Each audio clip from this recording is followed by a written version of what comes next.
Hello everyone and welcome to Sinful Gaming. I hope you're all doing well, I hope you're all staying safe, and most of all, I hope you're all fighting that war against the grey. Today's video we're getting started with Warhammer Age of Sigmar, and today we're taking a look at the Blades of Khorne, and in particular the Bloodlords subfaction.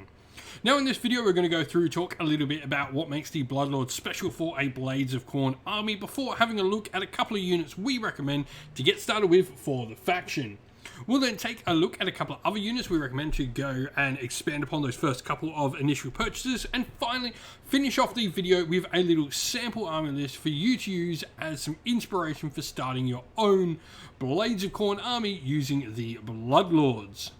And so, to start with, we have the Decapitating Blow ability. Now, the Decapitating Blow ability is the ability that allows Bloodletter models and units to effectively do mortal wounds on 6s to hit.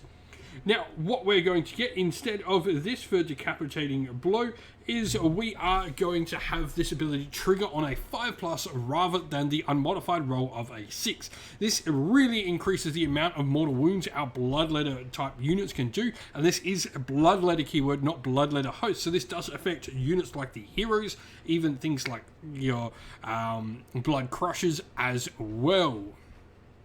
And so, of course, we are going to look to start with a Skullmaster Herald of Khorne.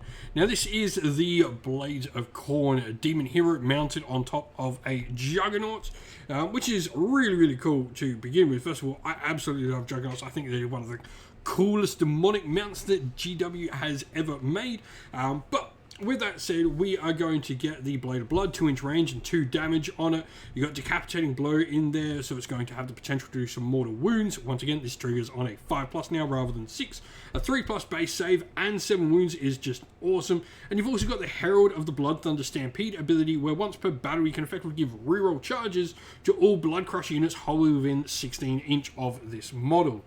Now, speaking of Bloodcrushers, they are where we're going to look to start for this army. Now, they become Battleline thanks to having a Skullmaster as your general, so they're going to have a 3+ save and 5 wounds each. The Hellblades at 2-inch range, 2 attacks each, and 3+ to hit.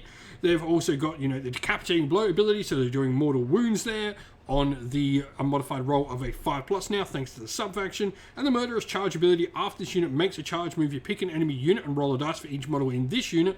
For each 2 to 4, they suffer a mortal wound, and for each 5+, they'll suffer 2 mortal wounds instead. So a lot of mortal wounds potentially coming out of these models who are really decently tough.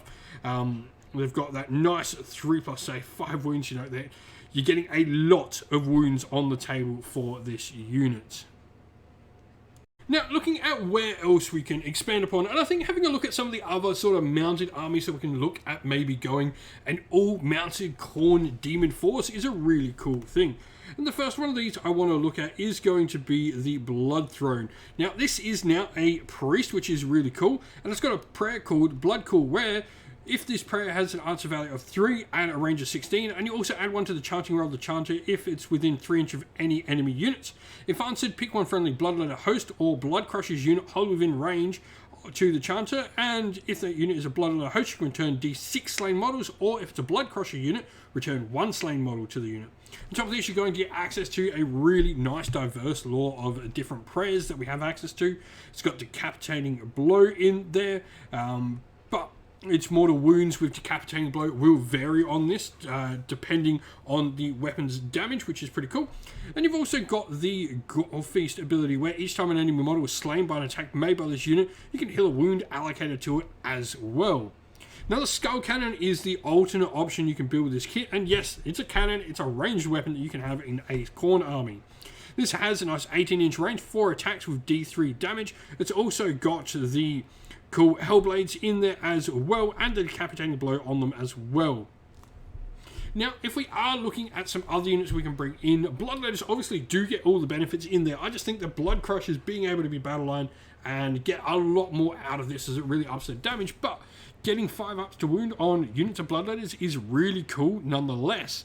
And then you've also got the Bloodmaster Herald of Khorne, who is now a priest on foot. Another great way to get some cheaper prayers into your force, but also benefits from the subfaction's allegiance ability. And so here we have our sample army list for the Blades of Khorne on the Bloodlords. Now, grand strategy we've gone for is take what's theirs. This is a grand strategy that pretty much wants us to go into our opponent's territory and have more units in there than them at the end of the game. Triumph-wise, we've gone for Bloodthirsty. +1 a wound isn't, all that useful on this army where we're trying to proc wounds and mortal wounds that are happening on those hit rolls rather than actually getting through to the wound roll. So I don't think that +1 a wound is generally the best use of a Triumph, considering we are 30 points under on this list. There's a good chance we are getting a Triumph. I think Bloodthirsty rerollable charges is much more useful. Now, the Skullmaster Herald of Khorne is going to be our general. This unlocks the Bloodcrushers as Battleline. The command trait we've gone for is Firebrand, where the priest becomes where the warlord becomes a priest, and we've gone for the Killer Instinct Prayer. This is really cool because it allows units to move in the hero phase if we need them to. And the artifact Argarath, the King of Blades, is stopping wards working within 3 inches of this model can be really, really impactful, especially with the amount of mortal wounds we can pump out of some of these units. We then have a Herald of Khorne on Bloodthrone, who's got the Prayer Unholy Flames, which is an additional point of rend. This, could be taken out, I guess, for something like +1 to armor saves, something like Bronze Flesh, but I think the extra rend in there is useful to have for the army, especially with the actual Bloodcrushers themselves and their Juggernauts getting the extra rend. Now, speaking of Bloodcrushers, we have 3 units of 3 of them. They're going to be our main force, and then we also have a Skull Cannon in there for good measure, a little bit of extra range damage. Everything here gets to be wrapped up in a battle regiment, 2 heroes, 1 artillery, 3 units. 970, as we said, so we've got 30 points under, so there's a good chance you are getting that Triumph with the force. If you've got an idea on a nice all-mounted Khorne army, let us know your thoughts down in the comments below.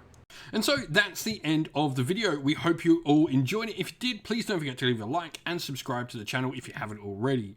If you'd like to come chat more with me and other members of our fantastic little community here, we have a Discord server which is linked down in the video's description. Also linked down in the video's description are the best ways to help support the channel. If you would like to, you can do so either by YouTube members or Patreon, or by grabbing yourself some merch at Teespring or at our Ko-fi store. All of them are linked down in the video's description. As a special thank you to our Patreons and YouTube members, we'd like to give you all a shout out. So thank you to our Patreons, Christian Weir, Soren, Kenny Lowe, Outer Shot First, Andrew Bowen, The Rising Ape, Q Dynamic, JJ Austrian, Average Wargamer, Domir, Mark Harvey, James Cater, Benjamin Swallers, Redman, Iron Grinch, Nicholas Colomos, Colorblind Magic, Grimscold, and Andy C. And to our YouTube members, Green Rich Gaming, Ronya, Lock Lorick, The Johnny84, David Ellsworth, Wolfric Nick, Broken Chef, Ariana Edwards, Revenar, Pink Nico Fire, Robin Mankiller, Monty's Tabletop Terrain, John Castle, Davis Weird, James Tillman, Gargamel196, and Disco.